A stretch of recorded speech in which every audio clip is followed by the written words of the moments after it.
Lions Rock Productions. This is Jay Moore. This is Greg Cruz. This is Bryce Vine. This is Dexter from The Offspring. This is Nathan This East. is Sebastian Younger. This is Daryl Ames. This is Stuart Copeland. This is Mick Gillette. This is Andy Summers. This is Dr. Bob Greenberg. This is Gabby Reese. This is Rob Bell. Hey, this is John Leon Guerrero. Hey, and this is Pete A. Turner. This is Herbert Nitsch from Austria, the deepest man on earth, and you're listening to Break It Down Show. And now, the Break It Down Show with John Leon Guerrero and Pete A. Turner. Perfect.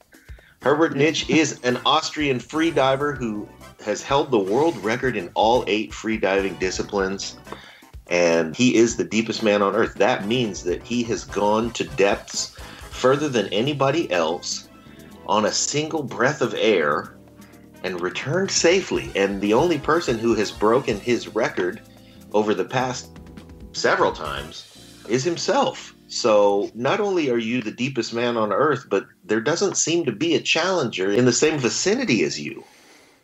Well, there was a challenger. That was myself. I was always trying to beat my record, no matter if my record was the world record or not. It's about breaking their own record, pushing your own limits and boundaries. It's the competition with the other competitors was not so much in the foreground, and I don't know if that is the case in general with freediving, is that you're just pushing your own limits, and if it's a world record, that's nice. Terrific. Well, I also want to say that my son's name is Herbert, and so finding another Herbert of great renown is always terrific. Okay. That's an uncommon name for American. It's true. Well, he's actually my stepson, and he comes from a long line of Herberts. So he is the 4th. And, of course, over the years, as I've gotten to know a couple of the other Herberts, they're of pretty good renown, too. So you're in good company on this side of the world. Herbert 1, Herbert 2, Herbert 3, yeah. That's true. It's like Dr. Seuss book. Yeah. Hey, I don't know so many with that name. Yeah, I wanted to ask you about this Greek freediving discipline that you do, because you break records in all the known disciplines. But talk a little bit about that style of diving, because that may be more of what people would think initially as terms of freediving, and then maybe compare that to the high-end stuff. Well, this discipline called skandalopodra is from the ancient Greek freedivers who did sponge diving and collecting with this technique. Just taking a stone plate, attach the rope, and jump off the boat. And at the bottom of on the ocean floor, they just put the stone under the armpit and collected sponges. And then they were pulled back up by the colosserie to the surface by pulling in the rope from the boat. And they formed out of this discipline in freediving, which is basically the same, but the difference to other freediving disciplines is that they do it without suit, without mask, just in your speedos. Wow. Yeah. Well, that's, I think, probably going for the most, I suppose, pure, unassisted, because when you're using a wetsuit, you're assisting yourself in your ability to endure the temperature. But one thing that, as I told a friend yesterday that we were going to be talking to you this morning, and he is a scuba diver, and he said, first of all, he was astounded at 831 feet. He just couldn't imagine it. And he said, you know what happens at 160 feet? And I've never been 160 feet underwater. So I said, no, what happens? And he said, light ceases to penetrate the ocean. So you are completely dark after 160 feet. Well, it gets darker, yes, but actually there is some light even a bit deeper, but it fades out even more and more. So how does it get at 831 feet? Not necessarily even 831 feet, but most of the way down there. What are you experiencing physically in terms of, all of your senses? Well, I'm basically focused on more or less the internal side, more that I don't really look what's happening around me. Like most of the time I have my eyes shut and I don't even care what's happening around me. And therefore the darkness is not so much a factor. And at the same time, there is a light shining in my eyes because of the camera on the sled to document my dive. So therefore, I'm even more blinded and more in the dark, let's say. So anyway, the vision is inside to check my body systems, that everything is right, and dealing with the pressure, equalizing on time, because one of the most difficult tasks is probably equalizing. And equalizing, you have to equalize very fast. And as you go deeper, it's getting more and more difficult to equalize too. Equalizing is by pressing air, taking it from your lungs and pressing it through your mouth in your suction tubes and sinuses, and equalizing the pressure on the eardrum. Otherwise, you would first feel some pain on the eardrums, and then after that, getting more pain, you would probably get a rupture of the eardrum, which you don't want to have. No, you don't want that to happen. It seems to the uninitiated that the biggest challenge is the holding of your breath. And really, people don't get further than that to understand the internal systems and the way that you have to deal with them as you go deeper and deeper. Tell us about decompression sickness. Well, sorry, I want to go back a little bit about the breath holding is one part of the factors that limit yourself, but the main factor is actually equalizing. Okay. That to equalize, first of all, fast enough, and also as the pressure increases, it gets more and more difficult to get the acquired air out of the lungs and press it in your sinuses and oxygen tube to equalize. So therefore, I invented this technique of different equalization to equalize faster and deeper. Uh-huh. DCS is another topic. Yeah. Well, let's hold it off because the decompression sickness is something you experience on the way back up. Is that correct? Yeah. Okay. Well, the dive itself went fine as planned. The whole mechanism, the whole team performed to perfection. And then after leaving the target depth, going back up at around 80 meters, I fell asleep. And at 26 meters, the sled stopped automatically with me on it. And the safety freedivers found me there motionless and thought I had blacked out because of lack of oxygen. I planned to stay there between there and 10 meters for another minute to decompress, which is more or less the same as scuba divers do. Can I get you to press pause right there? Because I want to ask. So you've already been down to, say, 800 plus feet. You've come up. And at this point, when you plan this break for a minute at about 100 feet deep, how long have you been underwater now before you start this decompression procedure? About 4.5 minutes. Okay. Give us a moment for our listeners to understand that you've been underwater for 4.5 minutes. And now you're going to take a break. Without the aid of anything to breathe. And you're still on your way back up. And you're still strategizing about your ascent back to the surface. Yeah, this is what I did on the last record of 700 feet, where I also implemented, the first time implemented the deco stop. And the results were very, very good. And that's why I kept doing that, because decompression sickness does get a major factor on going that deep. So therefore, you have to plan this deco stop. And I just planned it to be on one side as long as I can, but not too long, not to push it too much. Otherwise, I would have the problem of maybe blacking out because of a lack of oxygen. So I figured 1 minute is more or less good. Okay. Good compromise. Yeah.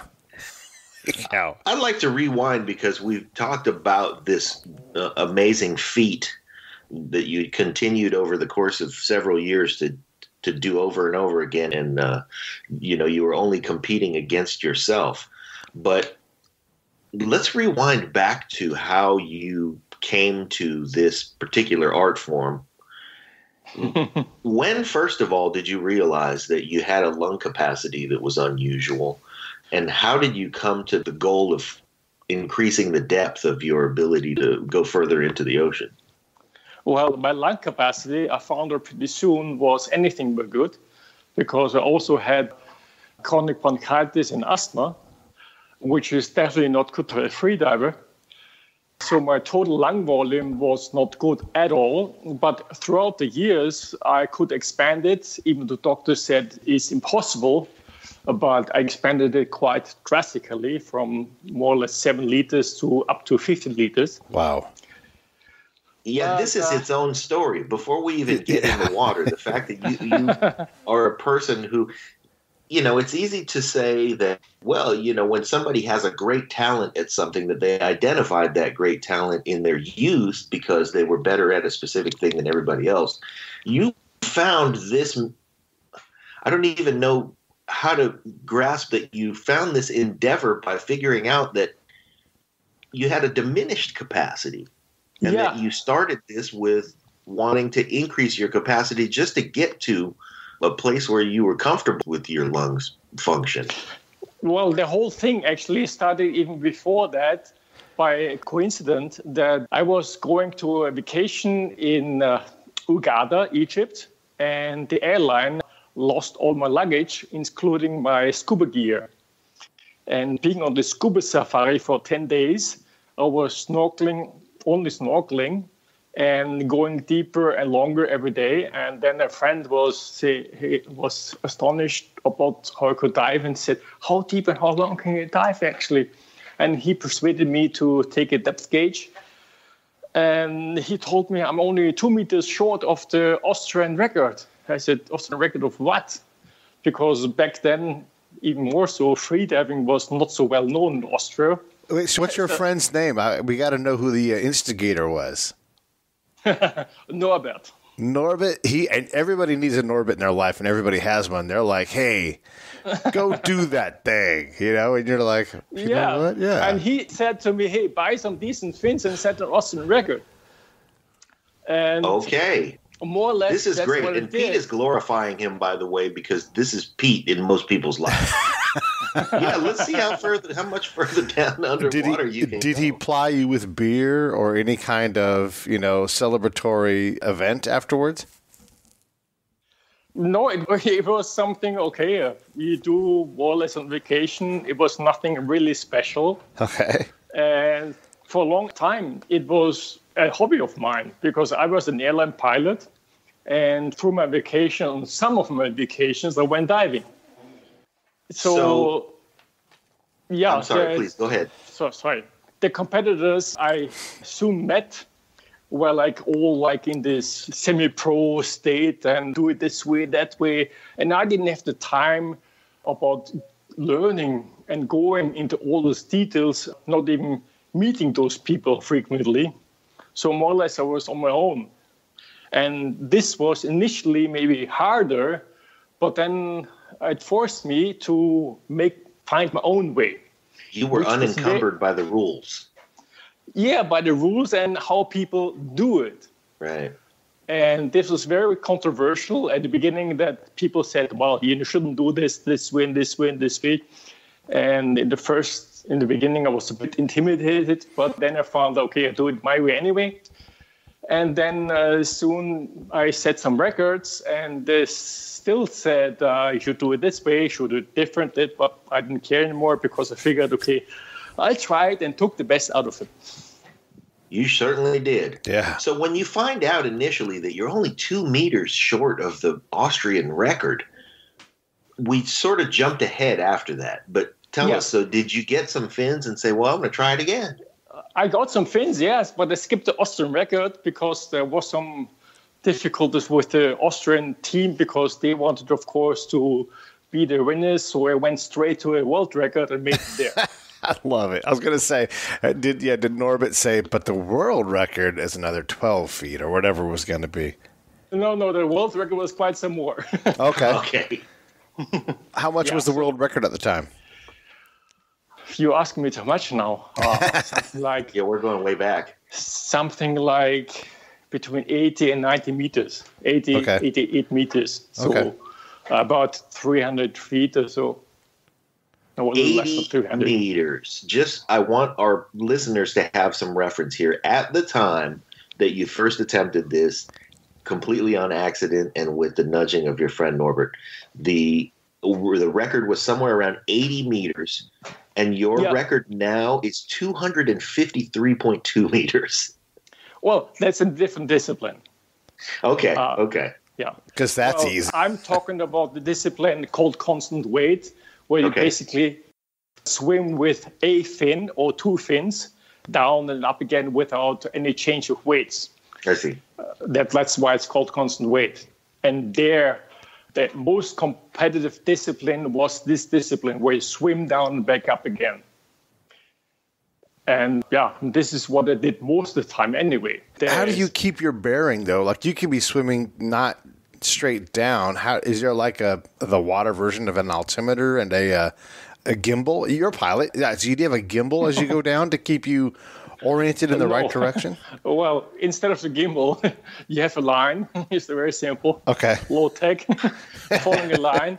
But also for safety reasons that you have a short lanyard, safety lanyard called, like 3 to 6 feet, connected with the carabiner and following the line. So in case you can't lose it, and in case people go unconscious, they can just pull the whole rope up. I got you. Okay. And for the depth itself, there are so-called depth gauges. So you know exactly how deep you are, or have an alarm even. But also for the records and competition, usually announce which depth you're going to, and they only lower the rope as deep as you plan to go. Like if you plan to go to 300 feet, they will put the rope to 300 feet. And the gauge is actually secondary. It's the rope that counts. And only if you turn earlier, they subtract penalty point anyway, plus what is on the gauge. So you're doomed if you don't make your target depth. But you better know well ahead what you plan and what you will achieve. Wow. This is all just so incredible. I mean, you have multiple disciplines, and for you, they're very distinct. For us novices, it's sort of, the same. He's just going down deep. But is one harder than the other? I mean, obviously going deeper seems to be the harder thing, but maybe that's not true. Maybe, diving without the weights is more challenging. Which one do you find to be the most difficult to figure out? I couldn't really see which one is more difficult than the other, but each discipline has a different hurdle to take. Like for No Limit, where you get down with a sled and wait, you don't swim, you just go down, being pulled down and being pulled up. Obviously, this is the deepest discipline. Also, the film, The Big Blue, is about that. Yeah, it seems most impressive because just the depth reached there is highest or deepest. So there, the equalization is the most challenging. Whereas in constant weight and swimming down, it's also equalization, but also the swimming part. So not to waste too much energy on the movement, but then not wasting too much time on going too slow. So you have to find a kind of a balance on that. Which I find most annoying is the discipline called static, where you basically are in the pool or in the sea and just with your face down, laying on the surface and trying to hold your breath without an emotion as long as possible. Oh, wow. This I find both annoying and a bit, to me, that's not free diving. That's floating in a tub. Is deep diving. There is also pool disciplines where you just swim up and down the pool underwater, seeing how long you can go.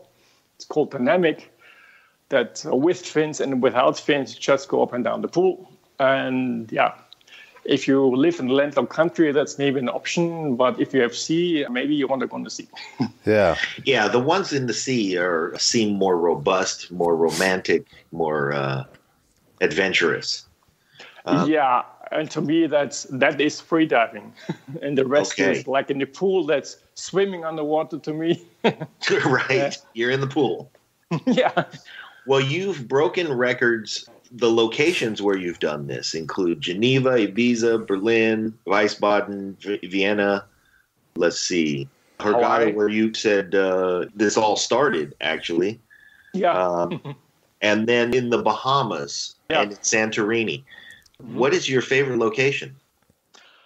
That depends on what you want, what disciplines. For example, the Bahamas, they have a very nice location, blue hole, and it's really right off the beach. Like 5 meters off the beach, you have 200 meters depth. Huh. So, and there's no current, no waves, nothing. That is for constant wave, close to ideal, but of course it's not deep enough for no limit. So therefore, you have to find different places for the limit that are suitable and good at the same time. So that's why I choose Santorini, because there, of this Greek island, it's very close to the island, very deep, because it's volcanic initially, and therefore it's super deep, very close to land, and close to land island, meaning it's sheltered from wind and waves. That's why I chose it to be there. This episode of the Break It Down Show is brought to you by Lions Rock Productions. That's us. We publish, evaluate, and develop podcasts just like this one, consult others to build their own, and create associated content and content marketing strategies. So if you're launching or expanding your social media presence, your business or your personal brand, or if you just want to take your media presence to the next level, reach out to us on Twitter at Pete A. Turner or at JohnLG69. at the Break It Down Show. There's 1,000 ways to get a hold of us. Now enjoy the show. So waves make it harder. And then when you go for these deep dives, do you always have a full team, or are there practice dives where it's just you and Norbert or someone like that? It depends a lot. Like in the Bahamas, where the blue hole is, there were always competitions. So I trained with other competitors, maybe even direct the rivals. And we just lived together. We rent houses there and so on. Yeah, we have a big team, but a team consists of I'm doing safety for someone, he's doing my safety. And during competition, there's judges as well and doctors and some safety divers, but it's for the whole event. Whereas you make the event yourself on the limit, because the limit is so complex that you only can have one diver, and you need a team for each person doing different tasks, like one doing safety only, one managing the winch system, the safety board, and everything. So that's very complex to guarantee safety there. And that's why it's only done by one person at a time. It's also outside the competition, because it's way too complicated to organize a competition of several freedivers trying to achieve records. But it's the same organization that initially sanctioned it. Right. Ooh. Initially, they stopped. Okay. So This is such an elite field of competition. How many competitors actually are? Is there a field of? I imagine you all know each other. And that the number of people who participate in this sport at the level where you have to take seriously that they're doing serious work is pretty small. I obviously know the top competitors, and of course including those that go to many, many competitions. But it's very small, actually. People that travel all over and compete at the top. We're talking about, I don't know, maybe those who know, maybe 50 people or more. Wow. Not said that on the competitions all over there's many, many more. I'm just saying one person is trying the competition here, another person is trying there. So if you don't go to all the competitions, you won't see all the people. Right. So there are a bunch of people doing like you did in Hurghada, just trying it out and seeing how far they can go and developing their skill. But in the field of competitors who are looking at each other seriously and see each other as contenders, about 50 of you. Not really. It's like in Hurghada, when I dove first, it was just scuba safari. It was nothing like competition freedive, no other freediver. Right. I'm talking about other freediving competitions. where there's always different people all around the world. Many of them happen, for example, in Germany is very active, but of course they're all holding on the pool disciplines. Right. And initially I went to a lot of competitions all over the world, but I slowly went to less and less and very selective because I only wanted to go to close ideal locations like in the Bahamas on the Blue Hole. Like I went to Greece for some competitions. Initially also to Dahab, Egypt. In Dahab is also a blue hole of the beach, but it's only like 80 meters. So that was initially nice, yes, because of the beach, very shallowed and also kind of cheap and super nice underwater life. Now it's politically maybe not so ideal, but also I stopped way early going there because it was getting too shallow. Huh. Uh-huh. Wow. Stopped going there because it was getting too shallow. Yeah. Yeah. How is the sport financially supported? Because it's not like you can sell tickets to a stadium where people can watch you free dive. You're going places where you can't even see. We certainly can't see what you're doing down there. So yeah, it's kind of a niche market, niche sport. That's why there is little money in it. But also because of that, there is not so much direct rivalry because it's more like you're friends with even rivals. Because if he wins or you wins, well, you're not getting any poorer then. Yeah. And everybody's advancing the sport. I think there's probably a component as well that fosters that environment because you're risking your life. I wouldn't see it that way. I think if you do the sport safely and it's well away from being very dangerous. And I wouldn't even think of it an extreme sport because the risks you're taking are kind of very predictable. Whereas in other sports, which I think of extreme sports, you have many variables that you cannot predict, like climbing, jumping with a mountain bike, and so on. You don't know how the crowd is going to hold up, and so on. Yeah, and so wind, anything. So there's so many unknown variables which you can't control. You can free diving, as long as you make it safe. You're conscious of the safety, and if you're doing safety for each other in a reasonable way, it's not dangerous at all. But okay, so I understand that you guys account for a lot of safety, but there's a lot of people that do this that end up.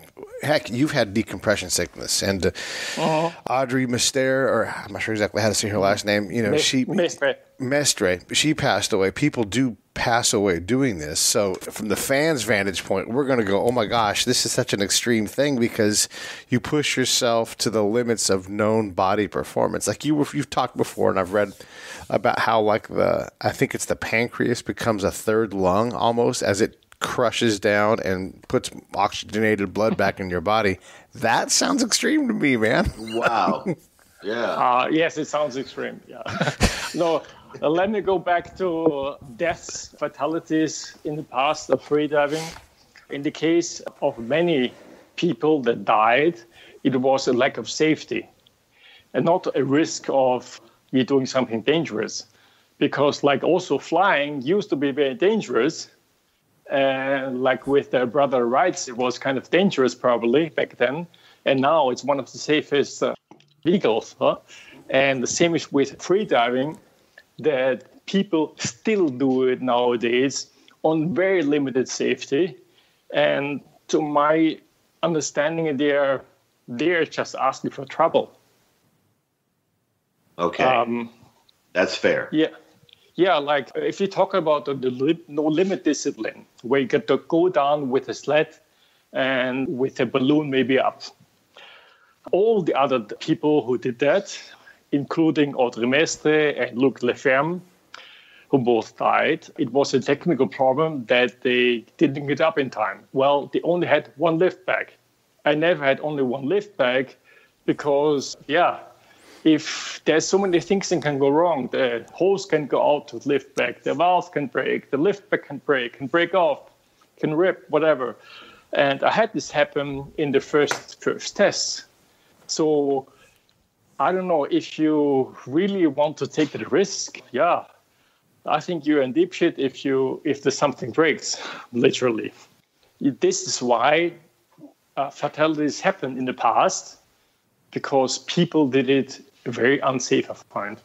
So we're talking about a lack of safety practices, not and risky behavior that you typically don't see at the top end of the sport, where if your intention is to break a world record, you're going to gather the team, you're going to do a lot of research as to the conditions, you're going to choose the perfect time, you're going to choose the conditions that favor all of those things. So that's what you would think, that would make sense.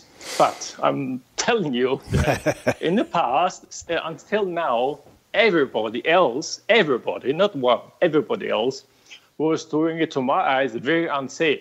Yeah, of course, we are talking about people who did world record like that. Yeah, you can't be safe just because it wasn't done very often. Also, it didn't happen very often, something.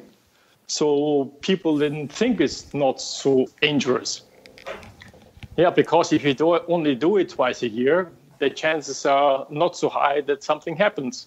So now I want to get back to crushing your pancreas and getting a shot of oxygenated blood as you go deeper, because I'm just sitting here waiting for, oh my God, to even come up with this concept. So is this your concept? Talk to us about the limits of what you can do, because apparently you can't just go for the record each time. It seems like there's about a 5-year gap each time you do it and really go deep. So give us the idea of what the limits look like. Well, I don't know.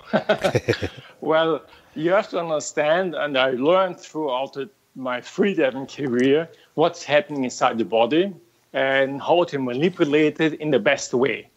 For example, knowing that the spleen contracts and expels oxygenated blood in the system, that the dive reflex itself is something known in medicine, but what is not known is how to trigger it and how to make it more effective.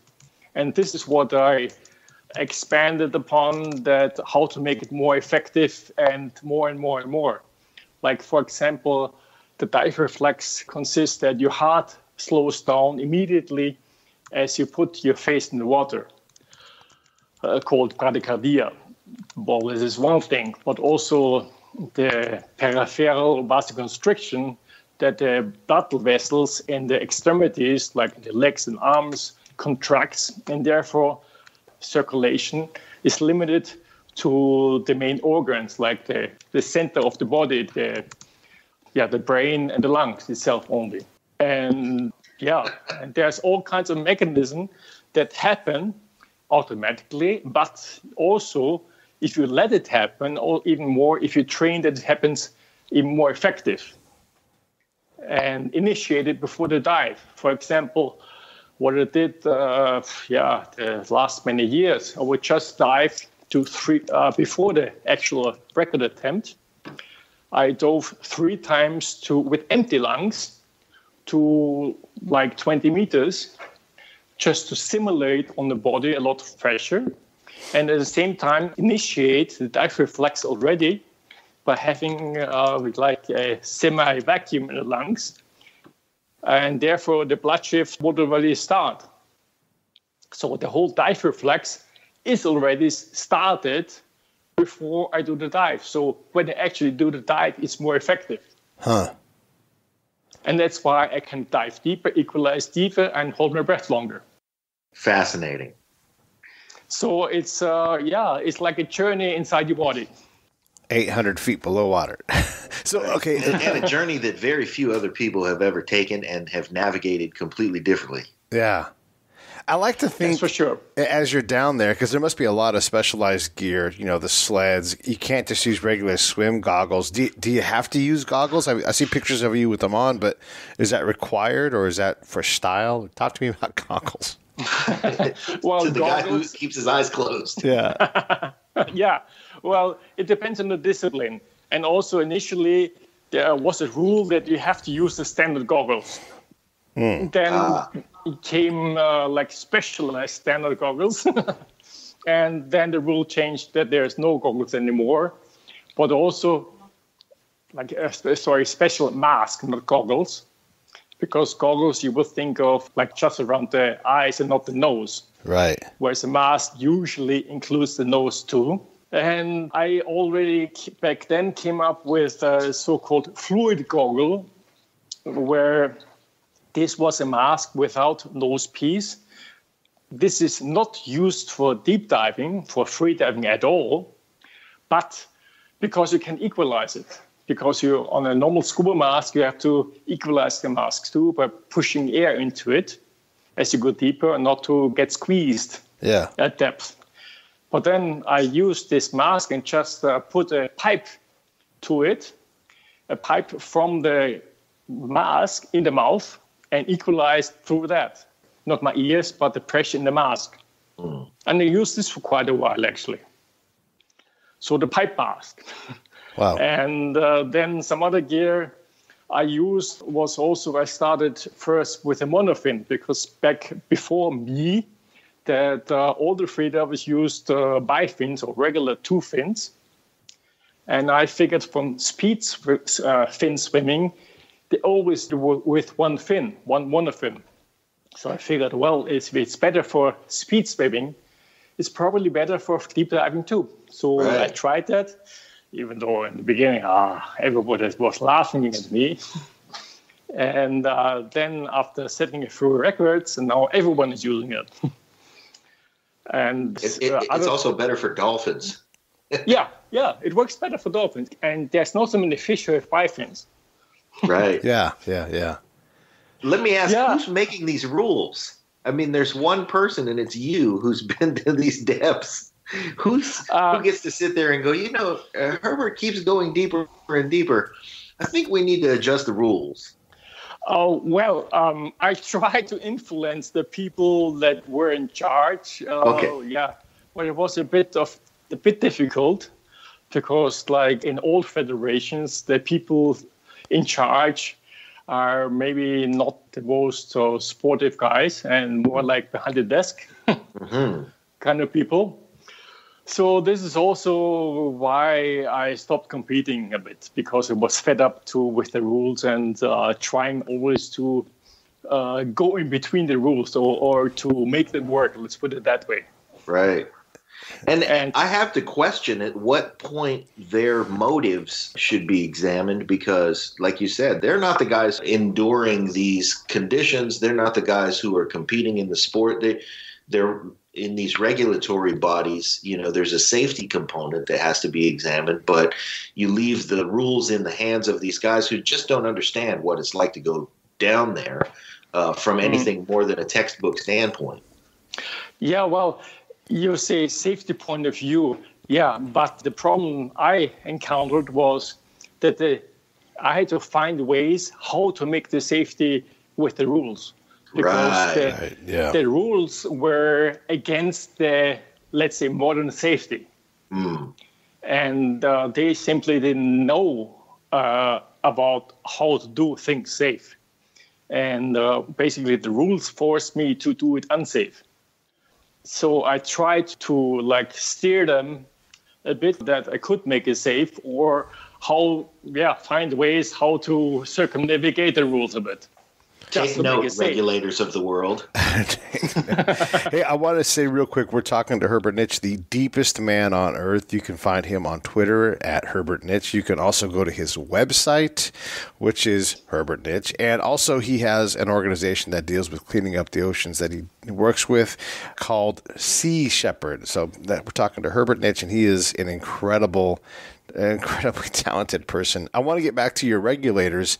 One of the things I've noticed throughout my life is, it's the people that don't take the risk that always have the crisis for you to deal with. Like, I'm about to go 835 feet deep and break all the records that have ever been set.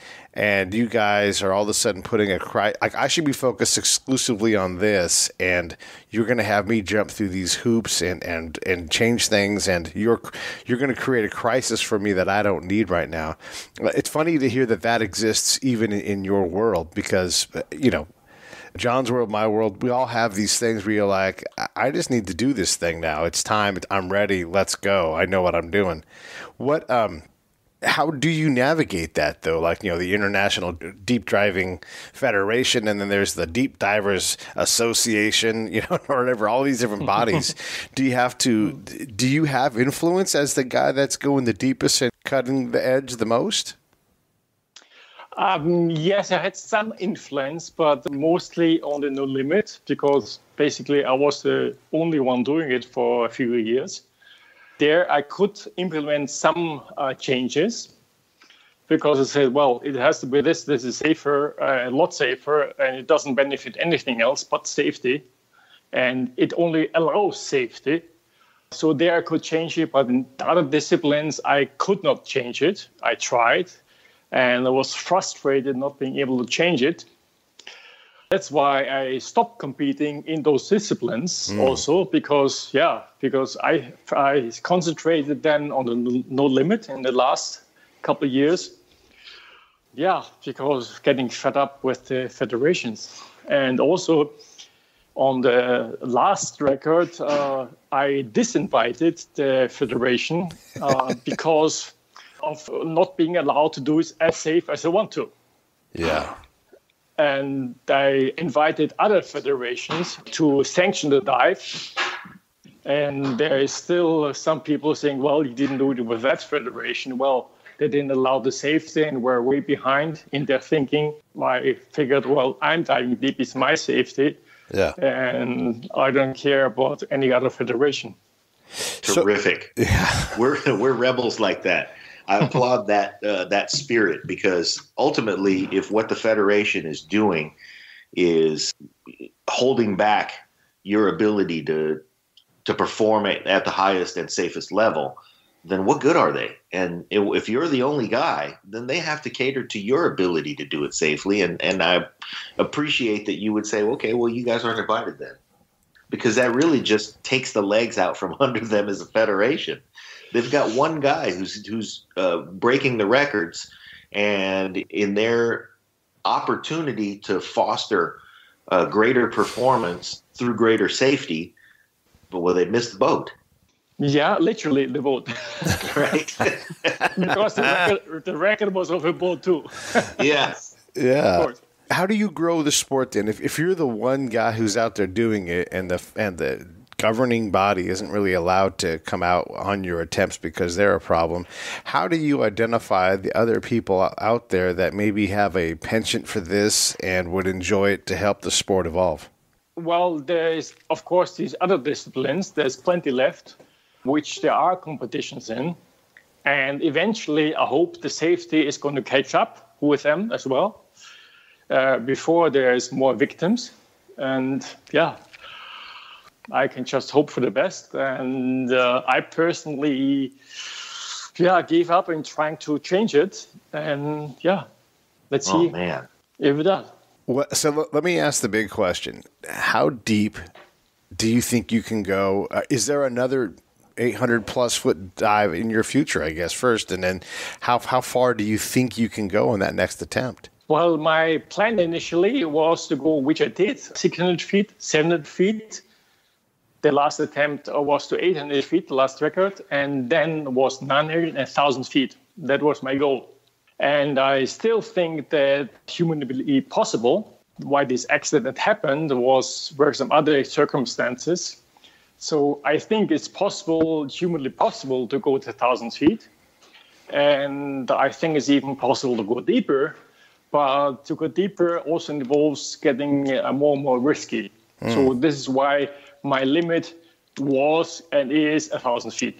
Do you have a 1,000-foot dive in your future then? Is that happening, or has the accident sort of taken you out of the deepest dives? Well, at the moment, I don't want to break a record anymore, but I'm not saying that I'm completely over it. Yeah.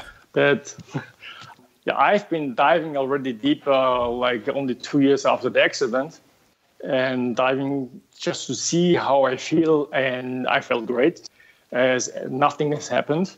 So from that point of view, everything is fine. It's just that, do we need to prove a point or not? Like many experts believe that you should never dive again. But also those experts said it's impossible to dive so deep as it is. Right. Yeah. So you kind of question their validity. Yeah, so at the moment, I don't think about breaking the record, but never say never again. Yes. Well, you just celebrated your 47th birthday. Happy birthday, by the way. Yeah. Thank you. What do you see in your future besides free diving for a guy who has many, many years, several decades ahead of him, and who's accustomed to achievement as you are? What else do you want? Well, presently, I do a lot of lectures all over the world about risk management, stress management, also combining the medical side with the aviation side early on. And another thing is Sea Shepherd, that spreading awareness for protecting the oceans, the overfishing, the pollution, the plastic pollution, and so on. Because as freediver, I see many remote places, and everywhere I get aware of less fish and more pollution on the very end of the world. I just try to spread the word there that something is happening before it's too late. And I just finished writing a book, my biography also. All right. And it was the most challenging thing in my life, actually. The free dives were super easy compared to that. Yeah, so I finally finished the book. And yeah, so that's something we just doing some editing, actually translating into German, having done by somebody else, hopefully with my input too.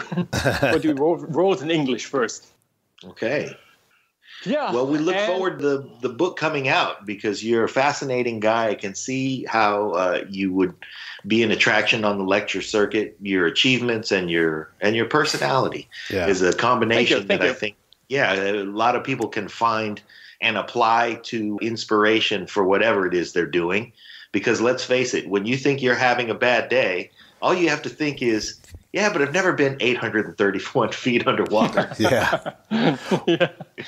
Not to say that for you that was a bad day, but when I think of a challenge, where the bar is in terms of challenge, then I can always just think back to okay, but it's not 831 feet below. I find it. I am just. Boy, it's this is quite an admission, but I'm a terrible swimmer, and I'm just getting back to. I shouldn't say back to because I've never been a waterman. I'm just figuring out how to swim. Okay. Which is to say that I've always been the guy who said, well, if I get thrown in the water, I can make it back to the boat. But I'm a terrible swimmer. And so, John comes from an island, by the way. I'm from Guam. Okay. Where are you from? I'm from Guam. Ah, Guam. Okay. Yeah. But I've been there, but only on a trip to Palau. Okay. Well, there are plenty of places to dive deep around there. Yep, Palau is really, really fish-rich. Whatever, the underwater life is really nice there, and that's why I love it there. And there are wreckages to dive in that area as well. Yeah. Wow. Yeah. But I have a real appreciation for the watermen in and around us. We've had Laird Hamilton on the show also. Oh, yeah. He's really one of the reasons, and now the reasons where I realized that I've been depriving myself of the adventure of the water in my life. So I'm going to figure out how to swim a little better and then maybe get scuba certification someday. And not necessary. I don't have one. You don't have one? Okay, good. It's not necessary. They were always a rule breaker. No. Only in the water. I was by the book as a pilot. Of course. Only in the water, yeah. Are you flying anymore? No, I stopped in 2010. Oh, okay. Yeah, because now, actually I came just back from Tahiti, French Polynesia, just being on vacation, let's say 5 weeks off the beaten track, and to see how the underwater life is there. So that's what I mean. I don't have the time and want to waste the time on other things than traveling around and giving a lecture now and then. Well, that sounds like a pretty interesting life. I have an idea cool. for a job you can do too. You should be, I live in Southern California, so you should come to Hollywood, and you should always be the guy that's in the water when they're going deep, like James Cameron is going to go film something, and you should be out there shaking your fist at him, be the angry old man in the sea, or any submarine movie, you're like, hey, you're not the only one down here kind of thing. You could make a little extra money. James Cameron went a bit deeper. Yeah, just a bit. He's got a tank though, like you the fact that you've dove deeper than several submarines could even go is deep enough, man. That's fantastic. Yeah, it was always a dream of mine to knock on a submarine's window, but yeah. You can have there it is. That's what I wanted to hear about right there. Terrific. Well, we'll look forward to the book coming out. We're fascinated by your work. We appreciate your achievements.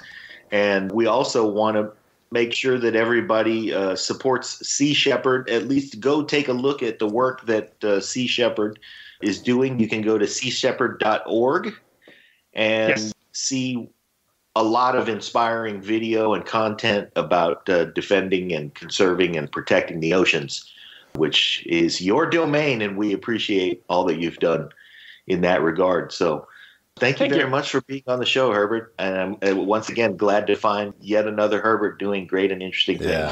Yeah, thank you. It was very interesting to talk to you. Yeah, and when you have the book out, if you want to come back on, by all means, please feel free to jump in. And for those that are interested in what Sea Shepherd's doing also and want to support them, we'll put a link on there so that you can contribute to them through Charity on Top, our official charity of the Break It Down show. And again, you can find Herbert at his website, herbertnitsch.com. Man, seriously, thank you very much. It's almost hard to conduct the interview because it's like you're just trying to keep up with what you're doing and the things you're inventing and how you see the world. It's just fantastic. And so I personally would love to talk to you again. Thank you. Yeah. Yeah. Where are you actually? Are you in LA? Where are you? I'm in Orange County by Disneyland. Orange County. Okay. Yeah. Okay. I'm in San Francisco. Okay. That's a bit far. It's cold. Yeah. Well, we have water up here too, but it's less pleasant to get into. Yeah, I've been a couple of times in the LA area. Also did some flying hours out of Orange County Airport. Okay, yeah, that's 10 minutes from my house. Yeah, if you're in LA, come on, we'll come out and hang out. Yeah, for sure. Absolutely. If you make your way to Los Angeles area, because I go down there all the time. But if you do make your way here to California, we'd love to hook up with you and maybe do a live podcast while we drink some coffee. Okay, great. Good. Terrific. Thank you, Herbert. Thank you. Bye-bye. Goodbye. Bye-bye, Herbert.